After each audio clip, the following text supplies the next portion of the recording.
Okay, and we are now broadcasting live for another edition of Tech Talks. And for this one, we are going to talk about a pretty cool tool called PollEverywhere. And Nick is going to run most of the show for this one. But we should mention, if you would like to participate and try this tool out live, get your cell phone out, get your smartphone. If you don't have a smartphone with you, that's okay. You can also participate using just your web browser on your computer. So Nick, take it away. Yeah, thanks, Caleb. I think today we've got kind of a fun one, a little bit more informal, nothing too crazy. But we'll be covering PollEverywhere, which is an active learning tool, basically a way to create engagement. And I won't say that it's only through your lectures, which I think is, if you have experience with PollEverywhere, that might be where you first go. But it's basically a way that we can embed active learning opportunities in Canvas, in your lectures.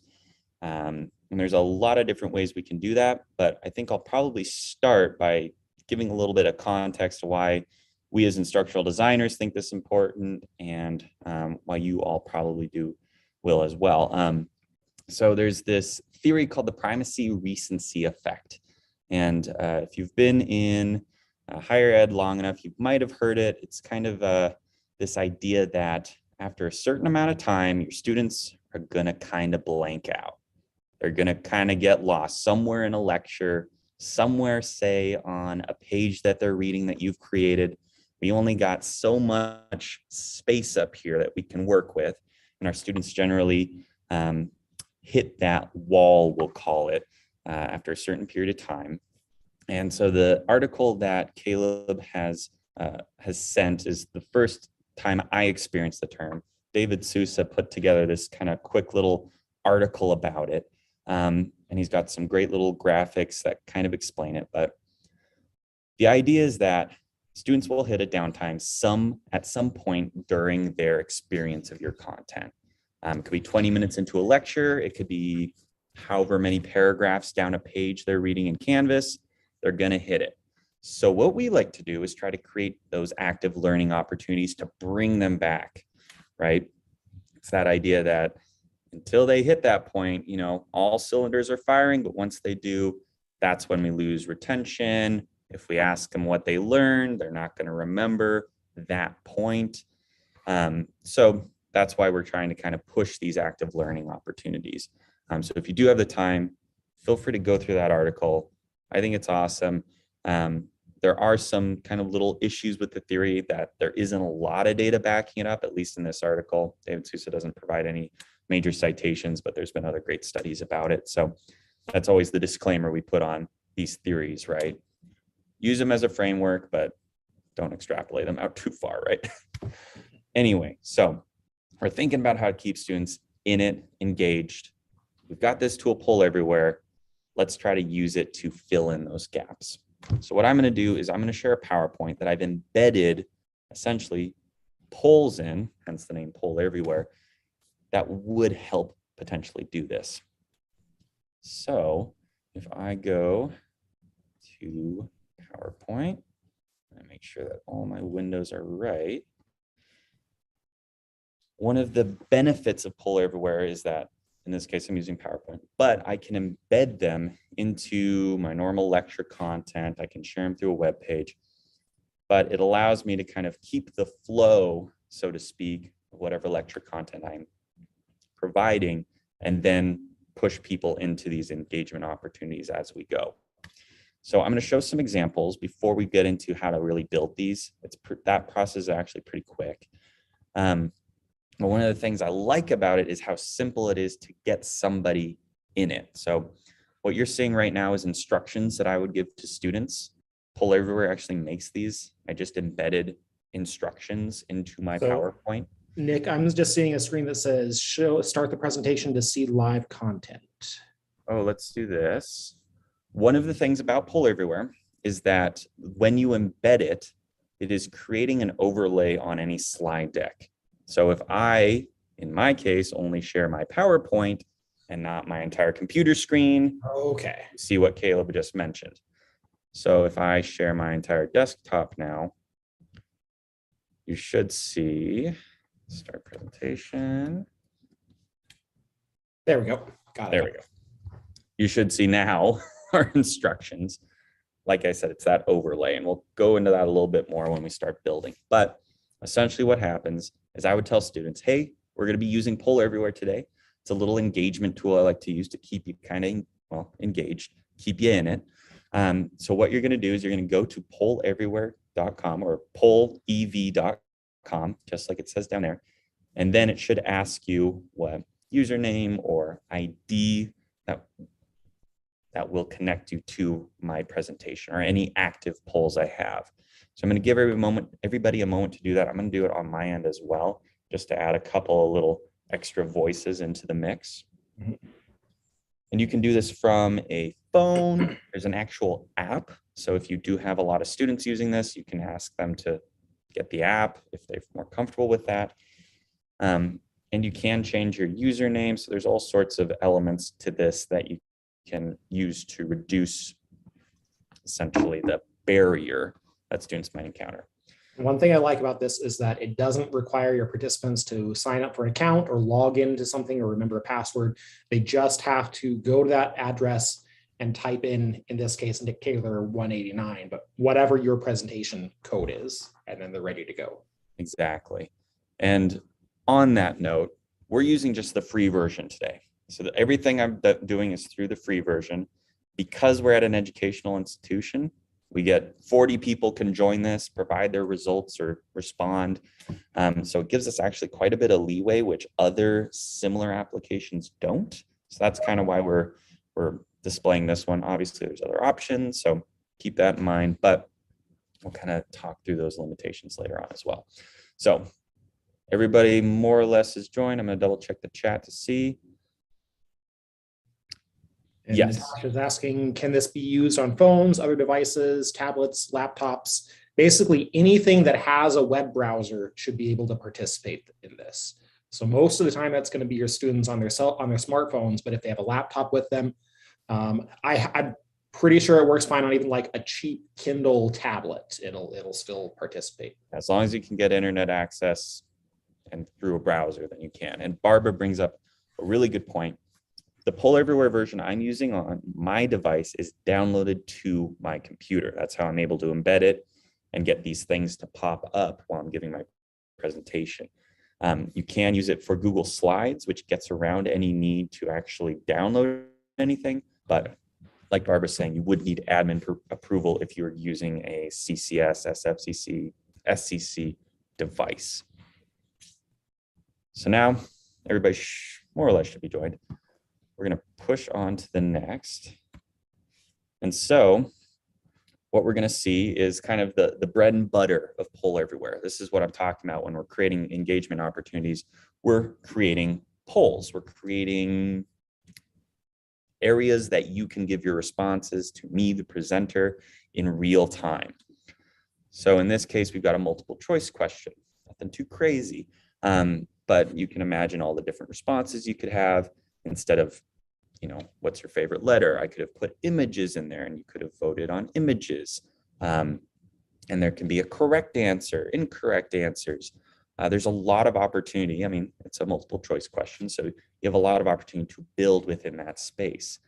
Something to note is right now it's kind of free form. Everybody's putting in their answers. They probably can change them, and we can see it adjust in real time. And so say Jared just asked a question in the chat. Couldn't you download the PollEverywhere app to your phone and launch and manage the polls from that instead of using your school computer? And you can, but then you can't display these live results in front of the classroom. So if you've got your PowerPoint on the projector, that computer has to have that system installed if you're doing it in PowerPoint. Or like Nick said, if you're going through Google Slides, which personally I really like because then I always have access to it, all I have to do is log into my Google account and I can use PollEverywhere on any computer that way.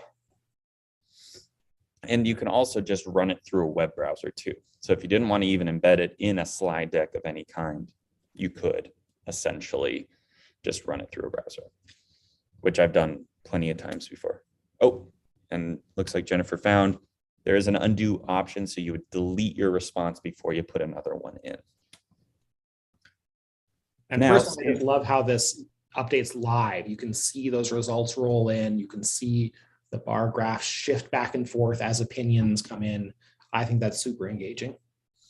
And that was something we talked about, is active learning isn't just the audience being active, but it's also kind of the graphics involved with getting them engaged. So it's active in that it's actually dynamic and moving and brings a little bit more to the table. That's another reason why a lot of people move to PollEverywhere versus other formats.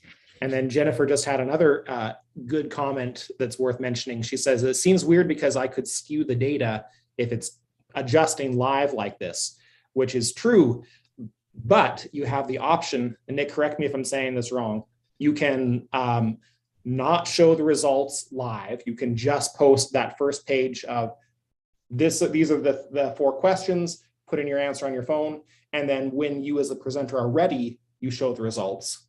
You can also, I think you can lock it so that they can only choose once and then they can't go back and change it. Is that correct? Yes, that is correct. So that all comes down to kind of the workflow that you would prefer for this. For this, I don't really care too much about, what everybody's choosing. I mean, you're not going to have that moment where you go, oh, looks like everybody chose A and that's their favorite letter.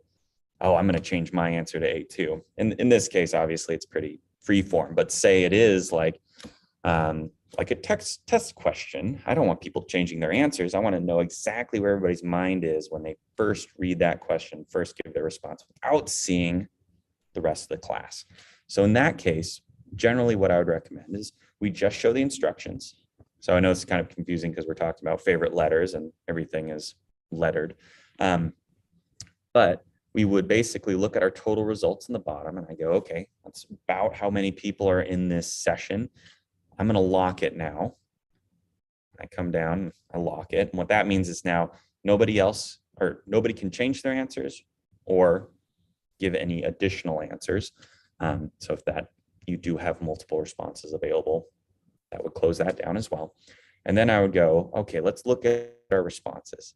I would navigate over to responses. Looks like everybody chose A. Maybe that's the correct answer. Maybe it's not.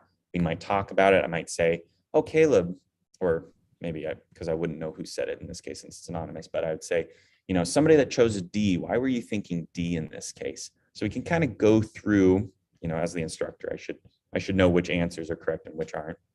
Obviously we're going free form here, but I would ask somebody, somebody that chose D, why did you choose D? Try to explain to the class, and they chose C. And then maybe I would slowly take away those answers until we all arrive at, well, it looks like everybody chose A.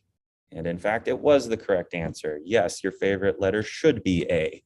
We have that kind of ability to sequentially move through, discuss a little bit, figure out where people were either wrong in their thinking or just not quite there yet. So I like that opportunity for discussion that this provides. It's not just, hey, let's ask you a question and then move on. It's, hey, 38% of class got the correct answer, but we've got the majority of the class not. So it kind of provides those opportunities. I'm just going to double check the chat. Nice, Jennifer. We like rebels here. Okay, so this question, it's been locked. See the correctness, all that fun stuff. That's usually the workflow for a multiple choice question, but we have a lot of other great options. So we don't have to just think of engagement as, knowledge checks or things like that. We can keep things a little bit more free form, which I think is always a struggle with technology. How much do we give and how much do we take? So let's jump to the next one. This is a word cloud.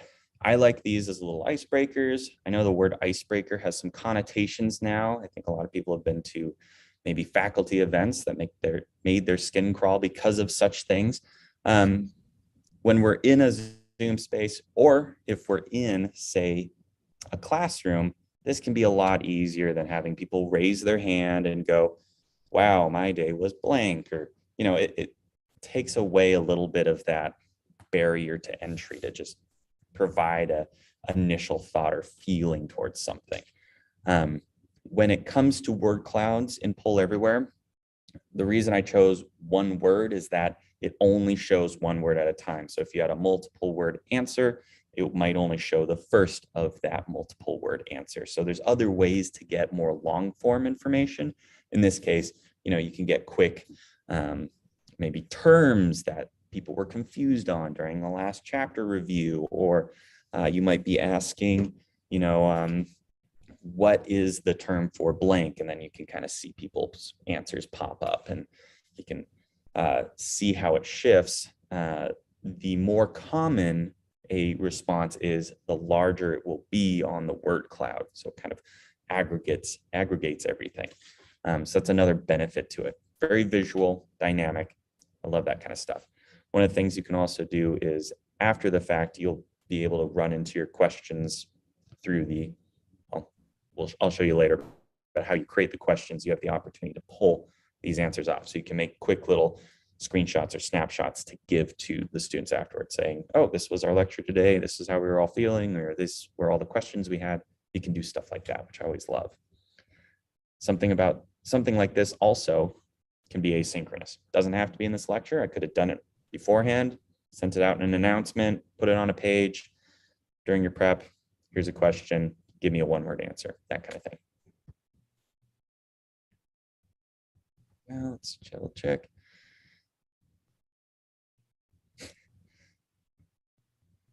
You can't choose the colors in the free version. I think you might be able to in the paid version, but I usually try to push that one aside, because I think you're right that you can set up the color scheme on the paid version, and then it will kind of use that scheme to build the word cloud. So in this case, it's just kind of random.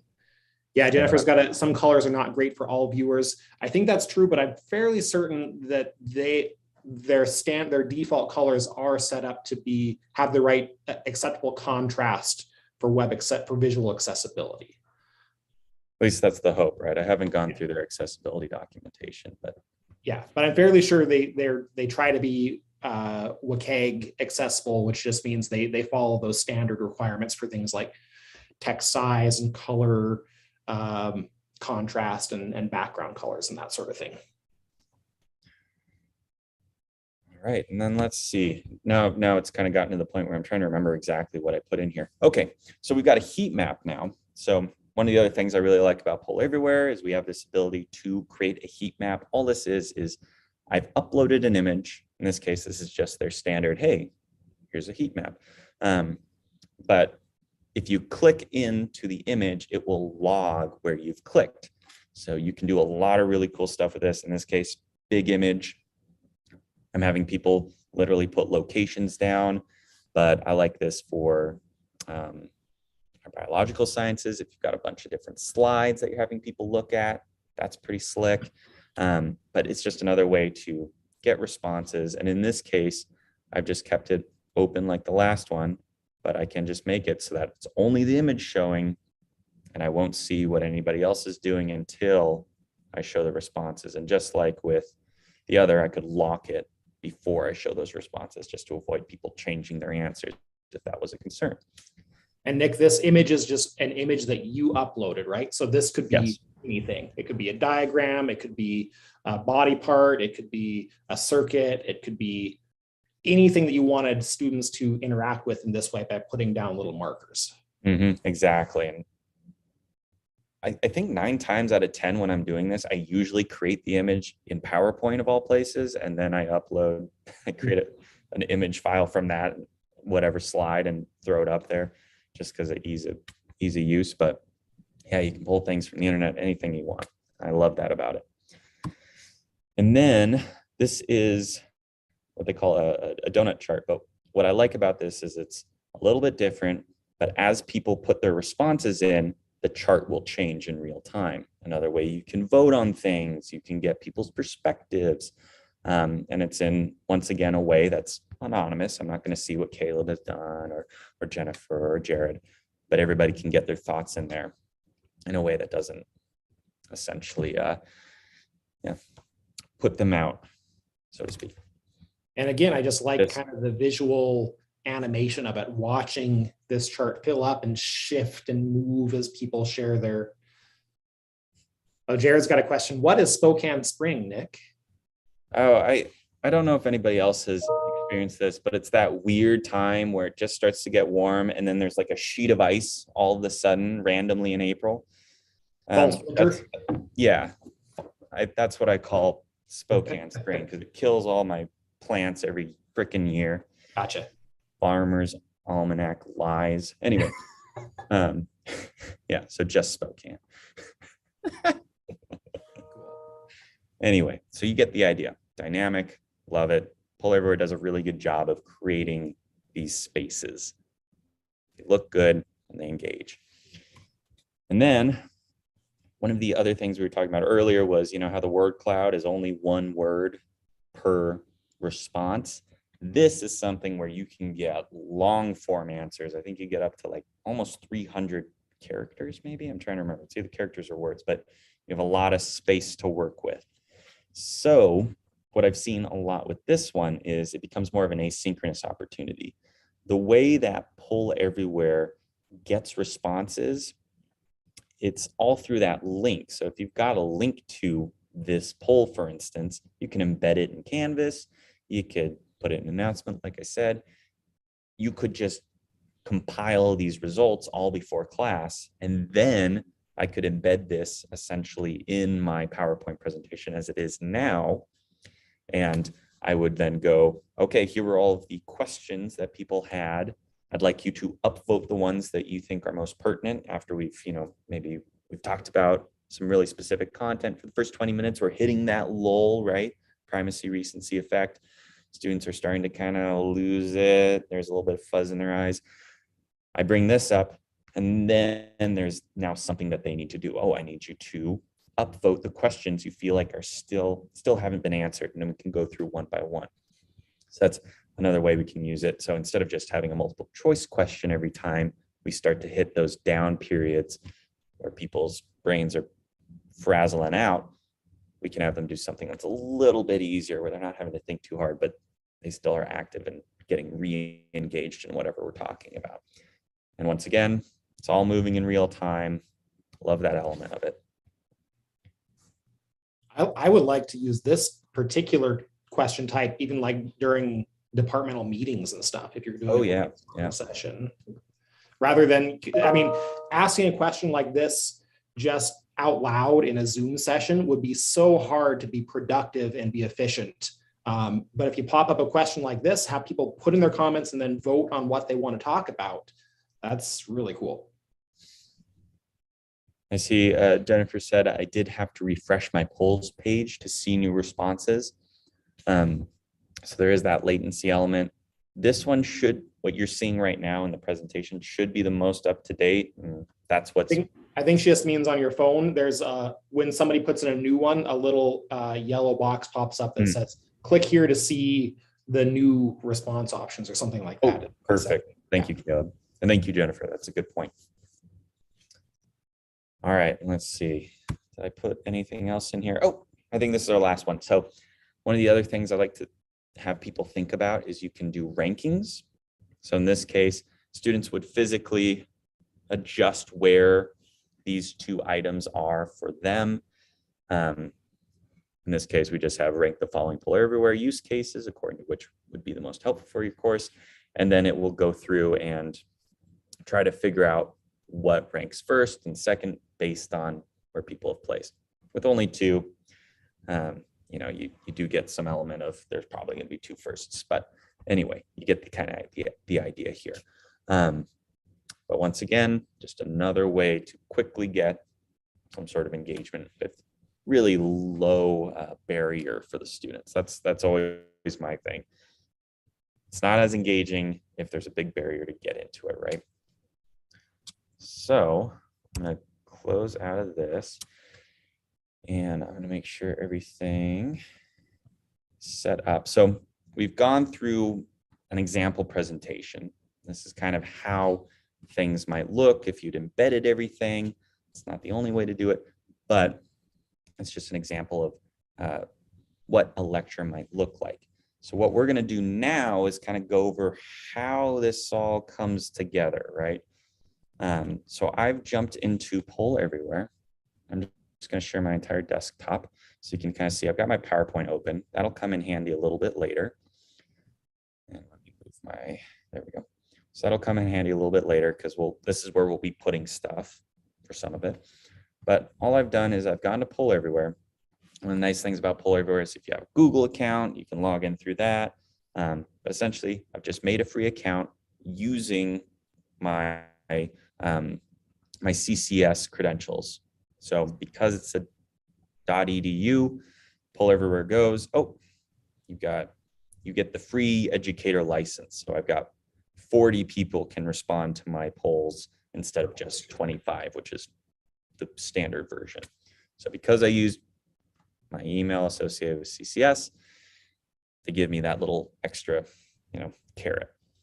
So the first page we get to is basically just kind of our dashboard.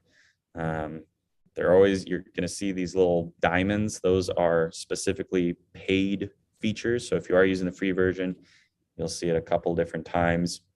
I haven't used any of those features in what we've done today, so we won't really cover any of that. But if you are curious, we can have kind of a discussion a little bit later on.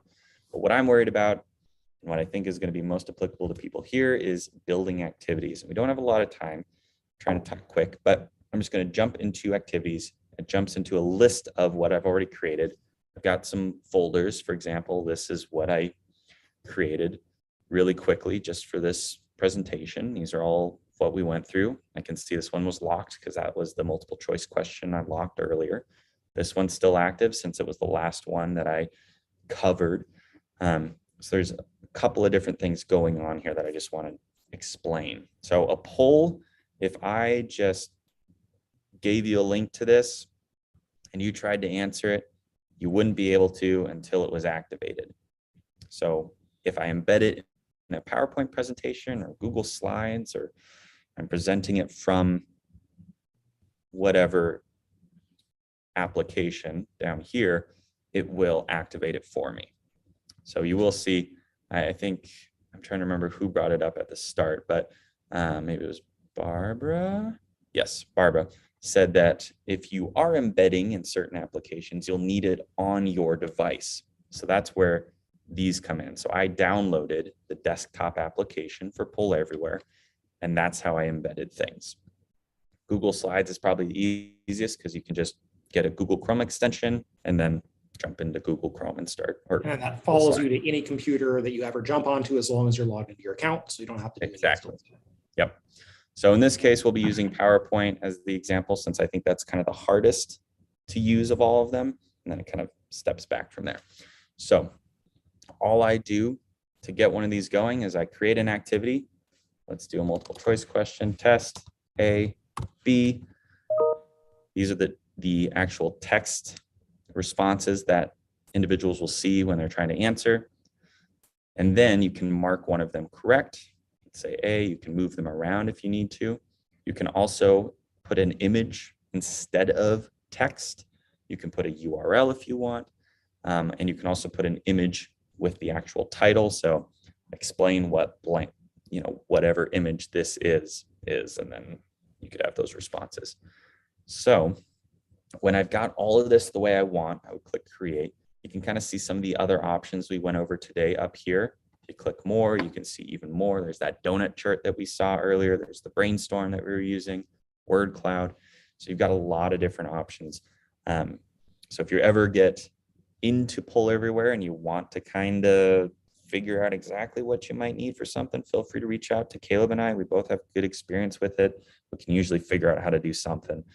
And then Susan just quickly commented, it looks like you can also insert latex equations into questions. So that could be super helpful if you're teaching math or engineering or electronics, anything that you need to use equations for, you can do that in PollEverywhere also. Yeah, a lot of options, which I always appreciate about it. So I'm just going to create this quick little example. So here we are. I know we're running low on time, so if you do need to head out, please do. I'm going to try to push through this since there's a lot of content to cover.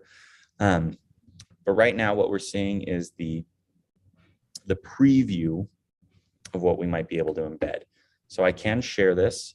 I can copy a response link and send that out to people. And then through that link, they should be able to respond without it being activated. I can embed it, say, into a Canvas course through an iframe, just kind of like how you embed a YouTube video, similar idea. So those two are kind of our easier options. I can send that through an announcement. I can send links to people. I can adjust response settings. I can make it so people can't change their answers. I can make it so that they can respond as many times as they like, or only a certain number. Audience restriction and identity. Most of the time, by default, it'll ask for a screen name. So you probably had to type in whatever name. If you've got a paid account, you can have them register, and that makes grading, if you are doing graded activities, a little bit easier. In this case, usually I just ask people for a screen name and, be polite. Don't choose anything your mother wouldn't appreciate, that kind of idea. And then we've got how people can respond. Today, we were just using the website at pollev.com. You can have people text message, but we find that this is probably the easiest, and there's just a lot that goes into this that students might not know. Like maybe there's text messaging related rates that they're not considering, so there could be a cost. So I usually try to shy away from that and just give people the website just to cover the bases. Now, you can test the activity, but I think the important part here is just like up here at Share, we've got response links. We can create a little page for it. We can get live results. But most of the time, I prefer the embed option. If I'm not presenting literally through a page, like opening it up here, I'm going to be embedding. So I've got this all created. If I jump back to my activities, there it is right there. So I know it's alive. I've gone down and done this beforehand, but I downloaded the PowerPoint desktop app. If you're using Mac and use Keynote, you can download that. Like we talked about, Google Slides is an option. But I've got that already downloaded. So at the top of my screen, after I've downloaded, at least on a Mac, I have this new PollEverywhere button open. So if I open up PollEverywhere, I have this available. I come down to whatever presentation I want to add something into, and I go over. And usually the first thing I do is I insert instructions, and that's that first slide that we had. So that one right there, you'll see it's opened up this little window. I click Insert Slides. And right after the slide I had selected, there it is. There's my instructions. And you can kind of see the preview isn't exactly what you would see in the actual presentation. So that's something to remember, is that this is just the preview before you start. Once you start a presentation, that's where you see kind of the magic happen. So then I'm still in my little PollEverywhere menu. I can see all those same activities that I had online that I built. I can build things in here, so you can use one or the other. I'll go to my poll examples. I'll select one of them. In this case, I'll select my little test multiple choice question. I insert that slide. In this case, I was just using only one slide, results. The engagement is just another option you have. It's basically a less manual version of what I was doing, where I had, oh, here's the instructions, here's the results, and here's the log slide. This just creates 3 separate slides for that. So I'll keep it simple for my sake. Insert. It's going to think for a sec. And then there's my little tester. So if I present again, I should be presenting my entire desktop. There's that instructions slide I put in. And then here's my little test one. So if people started responding, they'd start seeing those. So that was a quick overview on embedding. I know we're over time, so I might cut it right there and then open it up for questions if people have the time and want to kind of work through it a little bit longer. If not, it's been a pleasure. Some great questions, great responses. I really appreciate how engaged everybody is. And then feel free to leave if you need to, but I'll start answering these chat questions so that's caught on the recording. Excellent. And yeah, I mean, it's pretty user-friendly, pretty self-explanatory once you get in there and play with it. Building the different question types is very user-friendly. So if this is something you're interested in, I would encourage you to just go and log into PollEverywhere, make a free account if you need to, or use your Google account and just play with the questions that are available. They're really slick. It looks like there's a question from Craig. So if I embed a poll in a Google slide, can I then embed that slide into Canvas? So if I'm reading this correctly, Craig, are you saying we've got an embedded poll in a Google slide that you might present for whatever reason, and then you've put that file into Canvas, will students be able to access it? Is that kind of the idea? Well, I think what I was, and this is before you showed us the actual embedded settings. There's a couple of different applications. If I've got a Canvas content page of a lot of text and I realize, it looks like a wall of text and I need better engagement, I see now where PollEverywhere could actually be embedded into the Canvas page. Just like you would embed a YouTube video or Yeah, just like a YouTube video or a Padlet or something like that. So there's that. But then I suppose then the second question is, what if I was, if I had a slide deck, not a full page of Canvas content that I put in, but if I had a slide deck from Google and wanted engagement in the midst of the slide deck, could I embed the poll there? So I guess it's PollEverywhere once removed. I don't Yeah, that's a good question. I think we would need to test it because there's a couple of different settings in PollEverywhere that might change how that's showing up. Having the slide deck embedded in Google and then embedded in Canvas, I'm not sure how it would show up just because of how the embed works. Like, remember when I shared my screen and it was an overlay where I had to have my entire desktop showing instead of just my slide deck? Yeah. I'm not sure how that interaction would go. Yeah. So that would be worth kind of seeing. I think that would require some testing. Yeah. And then the other wrinkle, I think, is as the owner of those poll questions, don't you have to select one to be active at a time, Nick? Or can you have one turned on? I mean, I can activate. Actually, no, you're right. You can only have one activated in a moment if it's a presentation, but if it's embedded, so let's jump back to test one. If I'm embedding, we've got a couple of different options, but this is the one that usually, like if I'm going to poll, like I sent a poll to Caleb and Ben and some other individuals just I think it was last week, and I used this response link. So I just sent them the link and then they were able to jump in and respond as necessary. And what that looks like is this. So I don't need to register for credit because that's not part of what I'm doing. But then they would be able to kind of jump in and put their responses in like that. So in this format, the question is always active and always accepting responses. Yes, and I should say in this format, totally mucking it up. There we go. Let's do this. There we go. So in this response, the question isn't active, but you can still put your responses in. So one of the things to note about that, and this is I would consider a drawback, is the students won't be able to see, say, like a correct answer immediately. You would have to then provide them a live result or something like that, but you can gate it. So it would be like, you have to complete this page. Here's some little knowledge checks. Once you've completed the page and the knowledge checks, when you click next, then that's the page that has the live results on it. Okay. And so you do have to do some gating, so to speak, to get that same interaction as live. So like in a Canvas page, you could embed that question part first, and then on the next page or even lower down on the same page, you can embed the live results.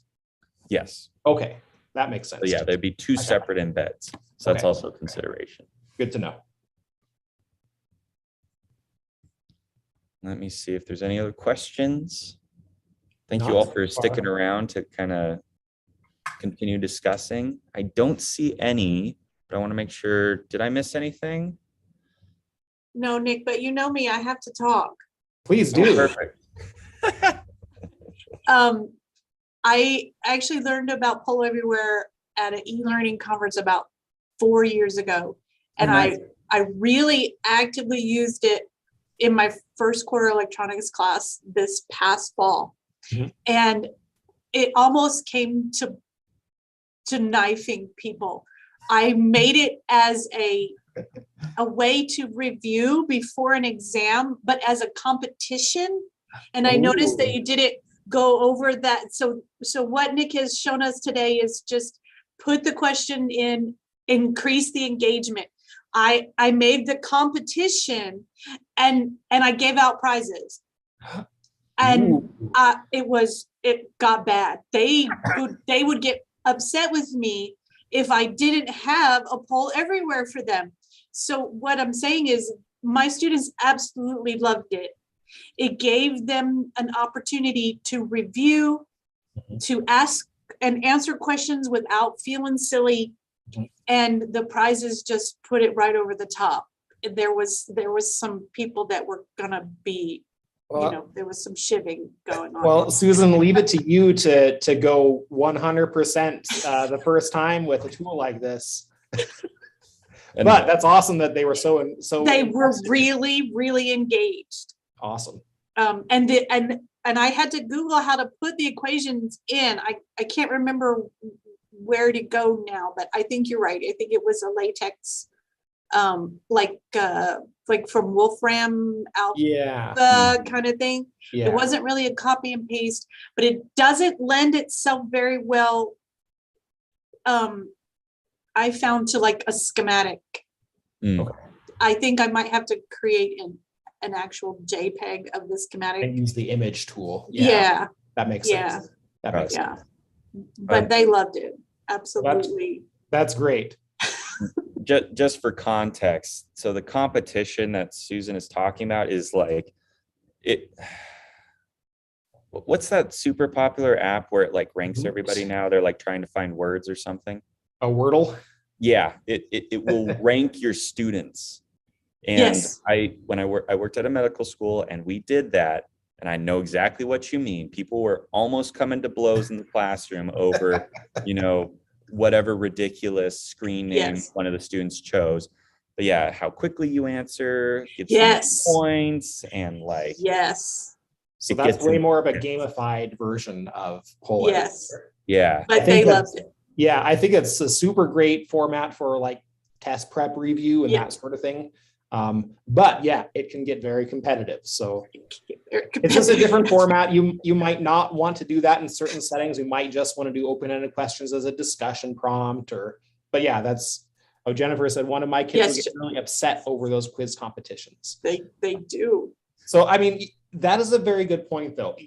When it comes to like competitive stuff like that, it can be a super powerful engagement tool, but you want to be conscious of your student population and how it's being used. And there might be situations where it might get a little stressful for some students, and maybe you don't necessarily want to use the competition tool. But I mean, clearly some students respond to that really well. And no, that's a good point, Caleb. I think I did have some students, and I kind of felt bad because it seemed like always the same students were ranking right up there, 1, 2, 3. Yeah. And it is. You have to be fast. You have to know the answer right away. And you have to be able to get it in to get the point. So I'll keep that in mind for next quarter. I have the same batch of students next quarter. I'll keep that in mind. Yeah.